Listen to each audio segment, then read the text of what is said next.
ఒక్క నిమిషంలో పూరీలాగా పొంగే రొట్టె ఎలా చేయాలి అనేది చూపిస్తానండి. నేనైతే స్టవ్ వెలిగించి ఒక గిన్నె తీసుకొని 1.5 కప్పు నీళ్లు పోసానండి.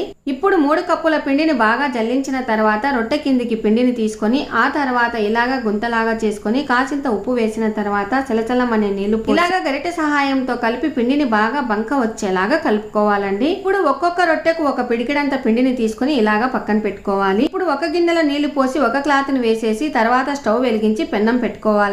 ఆ తర్వాత ఒక్కసారి పిండిని బాగా పిసికి కొంచెం వట్టి పిండిని తీసుకొని ఈ విధంగా 2 చేతుల సహాయంతో ఇలా చేయాలండి. చేతితో రొట్టెను తట్టిన తర్వాత ఇలాగా రేకుల కట్టతో రుద్దుకోవాలండి. చుట్టూరు చీలికలు సరి చేసుకొని పెన్నం బాగా కాలిందో లేదో చూసుకొని చలాకి సహాయంతో రొట్టెను చేతిలోకి తీసుకొని పెన్నం మీద వేయాలండి. ఇప్పుడు 1 నిమిషం ఆగాక రొట్టె మీద నీళ్లు తడి చేసి ఆ తర్వాత 1 నిమిషం ఆగాక రొట్టెను తిప్పి వేయాలండి.